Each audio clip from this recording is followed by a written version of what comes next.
नमस्कार दोस्तों, हमारे YouTube चैनल सफल स्टडी आईक्यू में आपका स्वागत है। यहाँ पर एक नए वैकेंसी के बारे में हम यहाँ पर आपको बताने जा रहे हैं और ये वैकेंसी दे सकते हैं ज्वाइन इंडियन कोस्ट गार्ड, यानी कोस्ट गार्ड में ये वैकेंसी निकली है। और यहाँ पर दे सकते हैं application will be accepted online from 5 जनवरी 2021, यानी 5 जनवरी 2021 से जो ये एप्लीकेशन यहाँ पर एक्सेप्टेड किया जाएगा। कब तक? 19 जनवरी 2021 तक, ठीक 6 बजे तक। इसमें क्या कुछ एलिजिबिलिटी क्राइटेरिया क्या कुछ रहेगी, एजुकेशन क्वालिफिकेशन क्या कुछ रहेगी, कितने पोस्ट रहेंगे, एज लिमिट क्या रहेगा, और फिर आपको जो है किस तरह से आपको फिलअप करना है, ये सारी चीज़ मैं आपको इस वीडियो में बताऊंगा। तो इस वीडियो को लास्ट तक देखिए। बढ़ने से पहले हमारे चैनल को सब्सक्राइब कर लीजिएगा और वीडियो को लाइक कीजिएगा। यहाँ पर देखना, सबसे पहले हम आपको बताने जा रहे हैं एलिजिबिलिटी कंडीशंस के बारे में। तो अब online application are invited from male Indian citizens processing education qualifications and age prescribed below, यानी यहाँ पर सिर्फ मेल कैंडिडेट्स को बुलाया गया है। वैसे कैंडिडेट्स जो है ऑनलाइन फॉर्म फिलअप कर सकते हैं और उनका एजुकेशनल क्वालिफिकेशन क्या कुछ रहेगा नीचे जो है दी गई है। For requirement to the post for नाविक, यानी नाविक में अगर जनरल ड्यूटी के लिए, नाविक डोमेस्टिक ब्रांच के लिए एंड यांत्रिक ये सारे पोस्ट हैं in the Indian coast guard के अंतर्गत and arm force of the union, यानी यूनियन गवर्नमेंट के आर्म फोर्स के अंदर ही आती है ये। यहाँ पर देख सकते हैं एजुकेशनल क्वालिफिकेशंस का यहाँ पर बात की गई है। तो देख सकते हैं नाविक, यानी नाविक के अंतर्गत जो जनरल ड्यूटी है उस पोस्ट के लिए जो एजुकेशनल क्वालिफिकेशंस मांगी गई वो है 10+2 passed with maths and physics from an education board recognised by council of boards for school education, यानी आप किसी भी मान्यता प्राप्त संस्थान से अगर आप 10+2 किए हैं उस किनके साथ, तो मैथ और फिजिक्स सब्जेक्ट के साथ, तो आप जो है जनरल ड्यूटी ये इस पोस्ट के लिए आप जो है अप्लाई कर सकते हैं। अगला बी नंबर कहता है कि नाविक ये जो पोस्ट है ये डोमेस्टिक ब्रांच के अंतर्गत आती है और इसमें जो एजुकेशनल क्वालिफिकेशंस मांगी गई है, यानी आपकी शैक्षणिक योग्यता वो है 10th पास। अगर आप 10th पास किए हैं किसी भी मान्यता प्राप्त संस्थान से पूरे भारत के अंतर्गत, तो जो आप इस नाविक पोस्ट के लिए अप्लाई कर सकते हैं। अगला थर्ड नंबर आता है, ये है यांत्रिक पोस्ट और इसमें भी जो है एजुकेशनल क्वालिफिकेशन इसका है 10th पास। और 10th पास अगर आप किए हैं, इसके साथ साथ यहाँ पर देख सकते हैं यहाँ पर and diploma in electrical, mechanical, electronics and telecommunications, इन सारे में अगर आपने डिप्लोमा किया है तो यांत्रिक पोस्ट के लिए जो है अप्लाई कर सकते हैं। यानी यांत्रिक पोस्ट के लिए 10th पास और जो है डिप्लोमा होना चाहिए electrical, mechanical, electronics and telecommunications, इनमें से किसी एक में, ठीक। अगर आप डिप्लोमा किए हैं तो इस पोस्ट के लिए आप अप्लाई कर सकते हैं। आगे यहाँ पर नोट में कुछ दिया गया है, education boards listed in COBSE websites as on the date of registration shall only be consulted, यानी यहाँ पर कहा जा रहा है कि आपका जो एजुकेशनल क्वालिफिकेशन रहेगा वो किसी मान्यता प्राप्त संस्थान से ही रहेगा। और COBSE जो ये टर्म लिखी हुई है ना, इसका यहाँ पर फुल फॉर्म यहाँ पर दी गई है आप ऊपर में कि उसका फुल फॉर्म क्या होना चाहिए। तो यहाँ देख सकते हैं council of boards for school education, यानी सरकारी के राज्य द्वारा मान्यता प्राप्त संस्थान हो या फिर जो है सेंट्रल द्वारा मान्यता प्राप्त संस्थान हो, इन्हीं से जो आपका प्राप्त संस्थान से आपका 10th या 12 होना चाहिए। फिर नेक्स्ट यहाँ पर एज लिमिट की बात की गई है। तो मिनिमम एज जो है 18 ईयर्स है और मैक्सिमम एज 22 ईयर्स है, यानी 18 से 22 साल। फिर कौन से 18 से 22 साल, तो यहाँ पर डेट ऑफ बर्थ दी गई जिसमें 1 अगस्त 1999 से 31 जुलाई 2003 तक के बीच वाले नाविक पोस्ट के लिए जो है, नाविक एंड यांत्रिक इन दोनों पोस्ट के लिए जो है अप्लाई कर सकते हैं। अगला जो है ये देख सकते हैं यहाँ पर नाविक डीबी के लिए, और ये नाविक डीबी क्या है, तो यहाँ पर देख सकते हैं नाविक डीबी वाला जो पोस्ट है ये नाविक डोमेस्टिक ब्रांच वाला है। तो ये जो 10th पास वाला है, और ये नाविक डीबी के लिए जो है 1 अक्टूबर 1999 से लेकर 30 सितंबर 2003 के बीच जो है डेट ऑफ बर्थ होना चाहिए, वो लोग जो है अप्लाई कर सकते हैं। यहाँ पर और कुछ दिया गया, दे सकते हैं अपर age relaxation of 5 years for SC and ST candidates, यानी अगर आप SC या ST हैं तो आपको अपर एज लिमिट में रिलैक्सेशन दिया जाएगा 5 साल का। वहीं पर अगर आप OBC हैं और नॉन क्रीमी लेयर में आते हैं तो यानी आपका इनकम जो है आपका आपका घर के सदस्य का इनकम जो है 8 लाख रुपये से कम होना चाहिए, तो आप नॉन क्रीमी लेयर में आते हैं। OBC का सर्टिफिकेट बनाना पड़ता है, सेंट्रल गवर्नमेंट संबंधी है ये, और इसमें अगर आपको 3 साल का एज रिलैक्सेशन आपको दिया जाएगा इसके लिए।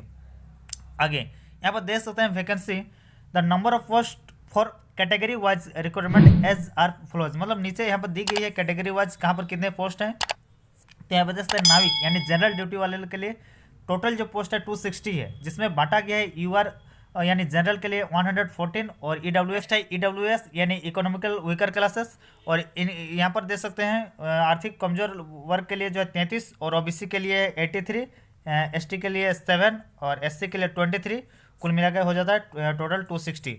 अगला जो नाविक जो पोस्ट है वो डोमेस्टिक जो ब्रांच है उस पोस्ट के लिए जनरल के लिए 22, ईडब्ल्यूएस के लिए 6, ओबीसी के लिए 8, एसटी के लिए 3 और एससी के लिए 11, टोटल 50 पोस्ट हो जाती है। यांत्रिक मैकेनिकल ब्रांच के लिए जनरल के लिए 13, ईडब्ल्यूएस के लिए 3, ओबीसी 7, 4 एसटी के लिए और जो 4 एससी के लिए, टोटल हो जाता है 31 पोस्ट जो है। यानी यांत्रिक मैकेनिकल इलेक्ट्रिकल में कितना है तो देख सकते हैं 4 जनरल के लिए, 1 जो ईडब्ल्यूएस के लिए, ओबीसी के लिए 1, एसटी के लिए कोई पोस्ट नहीं है, एससी के लिए 1 पोस्ट है, टोटल 7 पोस्ट है यांत्रिक इलेक्ट्रिकल डिपार्टमेंट में। और यांत्रिक इलेक्ट्रॉनिक्स डिपार्टमेंट में यूआर के लिए 7 पोस्ट है, ईडब्ल्यूएस के लिए कोई भी पोस्ट नहीं है, ओबीसी के लिए 2 पोस्ट है, एसटी के लिए कोई पोस्ट नहीं है और एससी के लिए 1 पोस्ट है, कुल मिलाकर 10 पोस्ट हो जाती है, यानी 10 पोस्ट है। तो ये सारे जो डिप्लोमा लेवल के हैं यांत्रिक वाले। और यहाँ पर जो नाविक ये डोमेस्टिक ब्रांच ये 10th पास का है, और यहाँ पर जो नाविक जनरल ड्यूटी है ये 10+2 लेवल का है। तो आप अपने अनुसार जो चूज कर सकते हैं। आगे कुछ नोट में दी गई है, this vacancy are tentative and may change depending on the ability of the turning slots, यानी टर्निंग स्लॉट्स के हिसाब से ये जो ऊपर में दी गई वैकेंसी है इसमें जो है कम या ज़्यादा हो सकती है, ये चीज़ कहा जा रहा है। फॉर सिंप्लिसिटी यांत्रिक electronics and telecommunications radio slash power will be referred as यांत्रिक इलेक्ट्रॉनिक्स इन द एडवर्टाइजमेंट, यानी कहा गया कि हो सकता है ये जो ये वाला पोस्ट है यांत्रिक इलेक्ट्रॉनिक्स, इस पोस्ट में कहा जाएगा कि वही पोस्ट है जो सेम है यांत्रिक electronics and telecommunications slash radio slash power, ये वाला पोस्ट और यांत्रिक जो इलेक्ट्रॉनिक्स पोस्ट है सेम ही है। एडवर्टाइजमेंट में जो ऊपर दी गई है एक ही पोस्ट है, अलग अलग नहीं है। 3 नंबर का आता है, देख सकते हैं even if there is no vacancy reserve for SC ST OBC या EWS category candidate such candidates can still apply. अगर आपको जो दिख रहा है कि एससी एसटी या ओबीसी के लिए कोई भी अगर इस तरह का पोस्ट नहीं है सपोज दैट, और उसमें अगर आप अप्लाई करते हैं तो कर सकते हैं अप्लाई, इसमें कोई दिक्कत नहीं है। लेकिन जो है आपको जो है एज रिलैक्सेशन नहीं दिया जाएगा, और पेमेंट में जो कम है या जो बेनिफिट है पेमेंट वाला वो सारे बेनिफिट नहीं मिलेगा। आप जो है जिस पोस्ट के लिए अगर जनरल के लिए फिलअप करते हैं तो जनरल की तरह आपको ट्रीट किया जाएगा, ये ऑप्शन नंबर सी कहता है। सिलेक्शन प्रोसेस क्या कुछ है तो यहाँ सिलेक्शन प्रोसेस यहाँ पर देख सकते हैं, the selection of recruits is based on all India order of merit on their performance in stage 1, 2 and 3 and 4 explain in detail below. यहाँ पर कहा जा रहा है कि जो भी स्टेज है स्टेज 1, 2, 3, 4 ये सारे जो स्टेज नीचे बताया गया है उस हिसाब से आपका मेरिट बनेगा, उस हिसाब का उसके आधार पर ही जो है आपका सिलेक्शन होगा। और क्या है stage 1, stage 2, stage 3 and stage 4, चलिए देखते हैं। सबसे पहले यहाँ पर देख सकते हैं ए नंबर में स्टेज 1 का बात किया है, रिटन एग्जामिनेशन होगा बोल रहे हैं यहाँ पर। और रिटन एग्जामिनेशन ये सारे पोस्ट के लिए नाविक डोमेस्टिक ब्रांच के लिए, जीडी के लिए, और यांत्रिक का इलेक्ट्रिकल डिपार्टमेंट के लिए, यांत्रिक का इलेक्ट्रॉनिक्स डिपार्टमेंट के लिए, यांत्रिक का जो है मैकेनिकल डिपार्टमेंट के लिए। और रिटन टेस्ट जो होगा देख सकते हैं नाविक डीबी के लिए डोमेस्टिक ब्रांच के लिए सेक्शन 1 के तहत जो रिटन टेस्ट लिया जाएगा, नाविक जीडी के लिए सेक्शन 1 and 2, और यांत्रिक electrical electronics and mechanical department के लिए सेक्शन 1.3, 1.4 एंड 1.5 के अंतर्गत ली जाएगी। पासिंग मार्क्स क्या कुछ है यहाँ पर देख सकते हैं, और जो रिमार्क्स यहाँ पर कुछ बताया गया, हाँ बताया गया देख सकते हैं नाविक जीडी के लिए रिमार्क्स जो है passing in section 1 and 2 separately is compulsory, यानी जो है आपको सेपरेटली जो है सेक्शन 1 and 2 दोनों में पास करना होगा। यांत्रिक यांत्रिक इलेक्ट्रॉनिक्स एंड यांत्रिक मैकेनिकल इन दोनों के लिए भी दे सकते हैं आपको जो है जितने भी सेक्शंस यहाँ बताया गया प्रत्येक सेक्शंस में पास करना जरूरी है, ये बताया जा रहा है। क्योंकि यहाँ पर देख सकते हैं लिखी हुई है कि passing in section 1 and 4 separately is compulsory, यानी सेपरेटली प्रत्येक सेक्शन में आपको पास करना जरूरी है। चलिए ये बात हुई स्टेज 1 का। स्टेज 2 क्या कुछ कहता है यहाँ पर देख सकते हैं, यहाँ पर नीचे देख सकते हैं the details of various sections of written exam are as written exam का सेक्शंस क्या कुछ है तो सेक्शन 1 में आएगा मैक्सिमम मार्क्स 60 का, time 45 minutes, total number of question 60 question रहेंगे, जिसमें जो आपको मैथ से 20 क्वेश्चन, साइंस से 10 क्वेश्चन, इंग्लिश से 15 क्वेश्चन, रीजनिंग से 10 क्वेश्चन, जीके से 5 क्वेश्चन पूछे जाएंगे। पासिंग मार्क्स तो यूआर यानी के लिए 30 और एससी एसटी के लिए 27 मार्क्स है। सिलेबस क्या रहेगा तो सिलेबस रहेगा 10th का सिलेबस जो भी है वही सिलेबस रहेगा, ठीक। सेक्शन 1 के लिए। सेक्शन 2 क्या है तो सेक्शन 2 में आते देख सकते हैं मैक्सिमम मार्क्स, इसमें 50 मार्क्स का पूछा जाएगा, और यहाँ पर टाइम जो है 30 मिनट्स का ये टाइम आपको दिया जाएगा। और क्या कुछ है, और जो है नंबर ऑफ क्वेश्चन 50 रहेगी, और यहाँ पर देख सकते हैं मैथ्स 25 का और फिजिक्स 25 का पूछा जाएगा। और ये देख सकते हैं आगे ओबीसी और यूआर के लिए 20 मार्क्स और एससी एसटी के लिए 17 मार्क्स लाना है। क्लास 12 का मैथ साइंस उसके अनुसार जो ये सेक्शन 2 का एग्ज़ाम रहेगा। सेक्शन 3 का एग्ज़ाम देख सकते हैं ये है मैक्सिमम मार्क्स 50 नंबर्स का, टाइम 30 मिनट्स, नंबर क्वेश्चन रहेगा 50।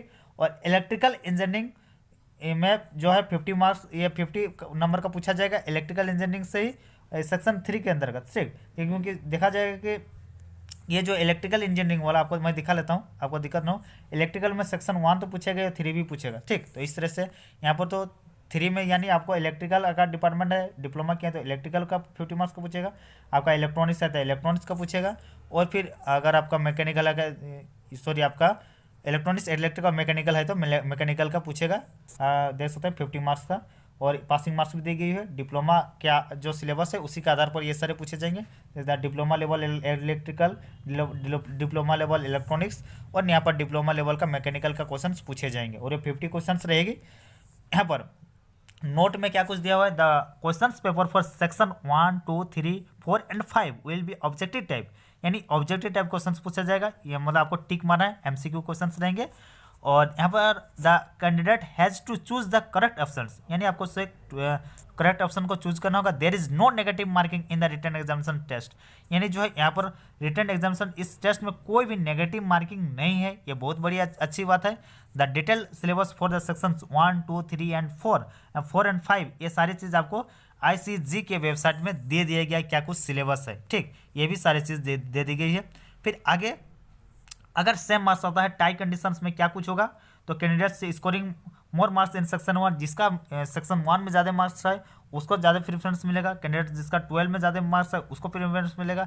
फिर जो है कैंडिडेट्स और जिसका ज़्यादा एज है उसको, तो इस आधार पर आपका सिलेक्शन होगा। स्टेज 2 क्या कुछ कहता है, तो स्टेज 2 में देख सकते हैं based on the performance in the computer based online examinations a merit list will be prepared and e admit card for stage 2 will be issued as per vacancies available and ratio decided by the ICG।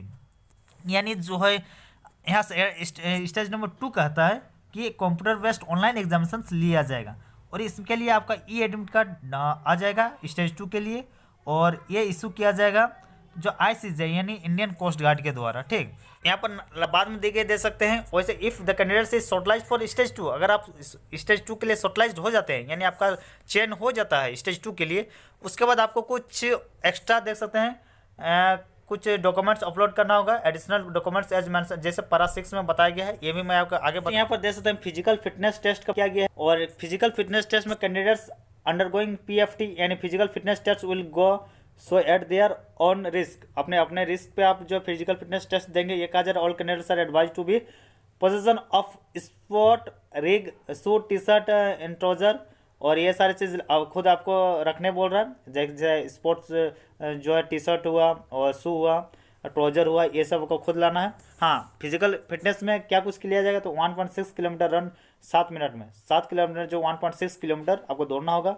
फिर 20 squat ups यानी उठक बैठक 20 times करना होगा, और pushup 10 times आपको करना होगा फिजिकल फिटनेस टेस्ट के लिए। डॉक्यूमेंट वेरिफिकेशन किया जाएगा। और आपको जो है अगर 10th पास वाला आप अप्लाई करते हैं तो 10th पास का सारे जो है डॉक्यूमेंट्स आपके पास होना चाहिए। 12 पास के लिए अप्लाई करते हैं तो 12 पास का डॉक्यूमेंट्स होना चाहिए, ये चीज़ कहा जा रहा है। आगे क्या गया यहाँ पर देखते हैं इनिशियल मेडिकल एग्जामिनेशन। हाँ, इसमें देख सकते हैं मेडिकल एग्जामिनेशन यानी मेडिकल टेस्ट भी आपका लिया जाएगा। फिर स्टेज 3 का बात करते हैं। स्टेज 3 में देख सकते हैं based on the performance in stage 1 stage 2 the India merit list will be prepared and A admit card for stage 3, यानी फाइनल मेडिकल के लिए जो है बुलाया जाएगा। और कहाँ बुलाया जाएगा, एट INS चिल्का, जो है चिल्का जो उड़ीसा में है, यहाँ पर बुलाया जाएगा। और उसके बाद जो है देख सकते हैं आगे दी गई है कि the duration of the stage 3 is 1 to 2 days। Stage 2 का जो स्टेज 3 का जो ड्यूरेशन होगा, समय अवधि होगा, वो 1 से 2 दिन का हो सकता है। उसमें क्या कुछ किया जाएगा फिर से स्टेज 3 के अंतर्गत, तो आपका फिर से डॉक्यूमेंट वेरिफिकेशन किया जाएगा। फिर उसके बाद देख सकते हैं फिर से वहाँ पर चिल्का में जो उड़ीसा में है, यहाँ पर मेडिकल आपका फिटनेस टेस्ट किया जाएगा।